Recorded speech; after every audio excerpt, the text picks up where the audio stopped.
Okay, welcome back to another episode of Zack's Odd Garage. Today we are looking at part 2 of my Suzuki engine rebuild. This time we are doing the rebuild of the top end. We're reassembling it. I'm Zack, and this is my Odd Garage.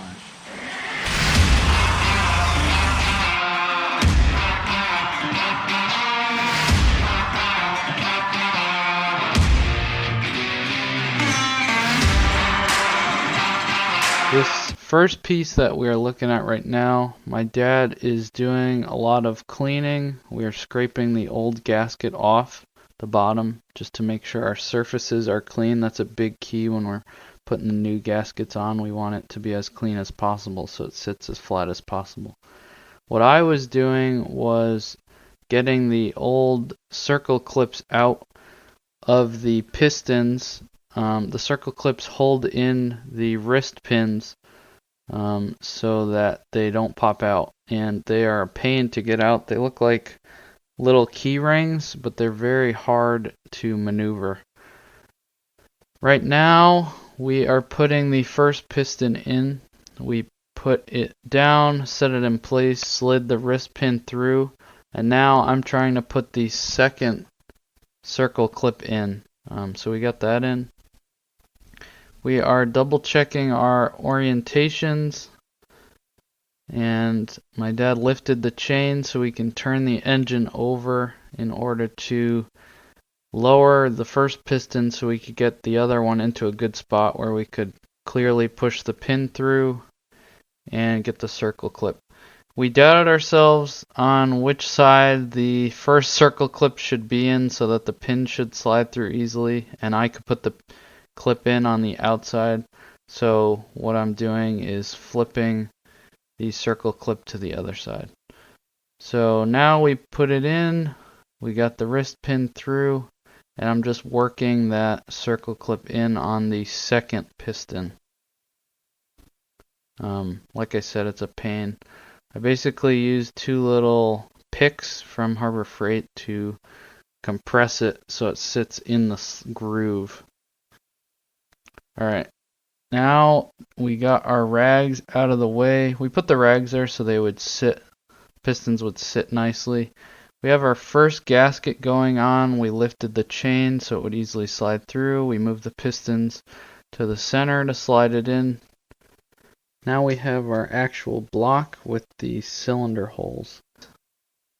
That will be going in next. So we lift the chain here, we get the pistons to an even height at first so we can easily slide them through.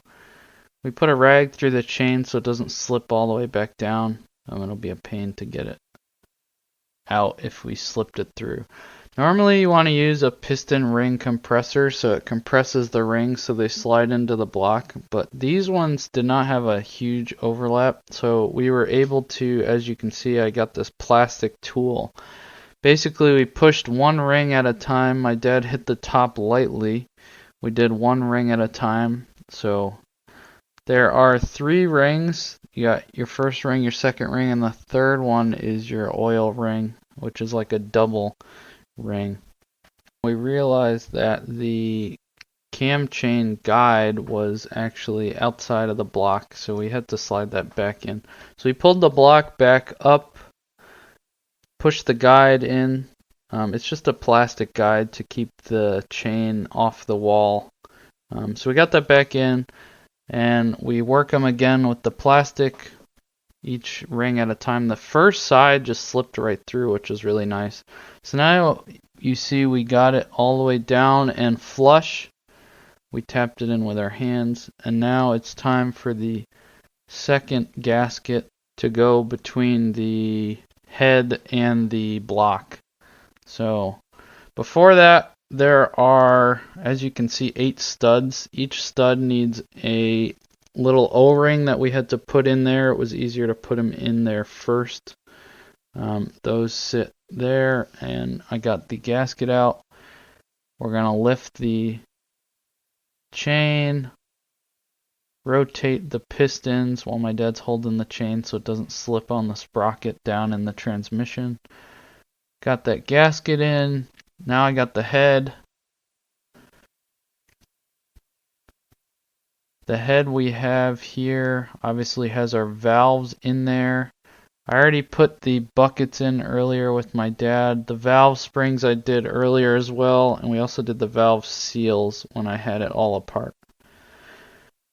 Right here we're putting on our copper washers.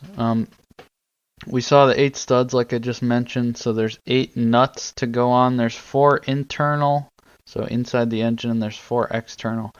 So my dad got them hand tight. I'm getting the torque wrench out, and we are going to torque them in order. Basically, there's an order 1 through 8 so that you don't over concentrate your torque in one side of the engine and have issues. There's Mickey saying hello. I think she was ordering us dinner. Piper and my mom, hello. So we got those torqued down.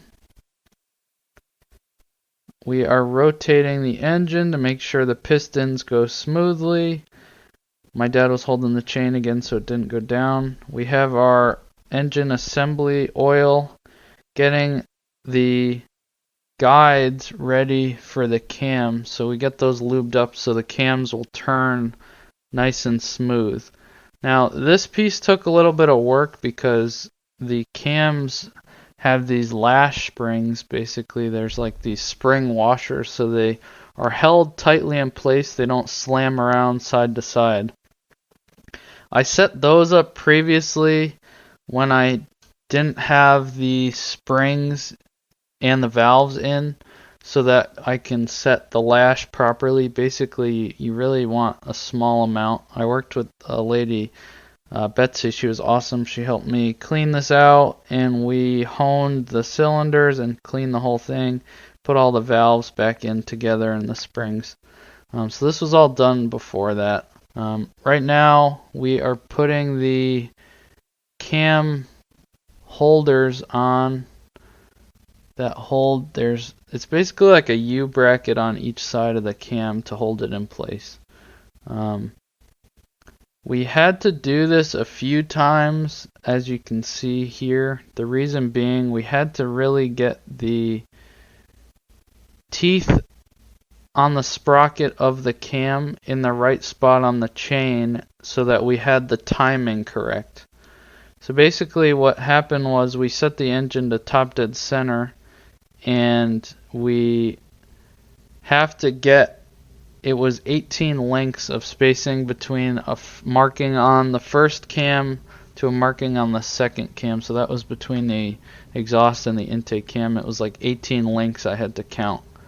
I guess we didn't get a clip of the second cam going in, so that we just had to finagle the same way, and we had to make sure that second mark lined up on the 18th link, basically, and we set it in. All I did during this was change the oil filter. I figured I would do it since I was putting new oil in anyways. So here we got the torque wrench. We triple checked that the teeth had the 18 in between them.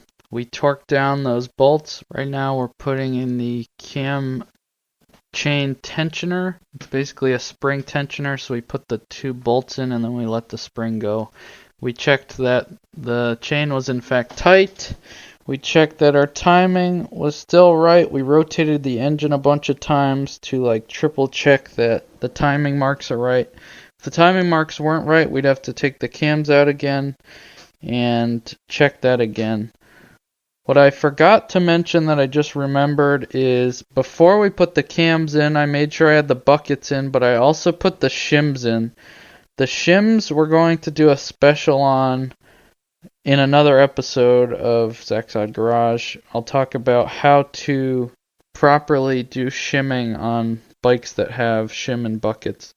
The shims are basically a spacer between the cam lobes and the valve. So the shims sit in a bucket, and the bucket actually pushes down on the spring instead of the cam lobe just pushing on the spring. There needs to be something in between there. So right now all we're doing is we got our feeler gauges, which is something I'll explain in the other video. We have our feeler gauges looking at the gap between the cam and the shim. You basically have a clearance that needs to be correct to work. So I'm noting down the clearance on each of these because the clearances weren't in spec and we'd have to change the shims out later. Thank you guys for watching this episode of Zack's Odd Garage. Tune in next time. Maybe we'll do shim adjustment. Maybe we'll do a video of the engine going in. Snowblower video still coming up. I'm hopefully pulling that out this weekend. Starting to get cold, starting to get a chance of snow. Tune in for more content. Hit that subscribe button, drop a like, drop a comment. Tell me what you guys want to see. Share with your friends and family. And have a good weekend.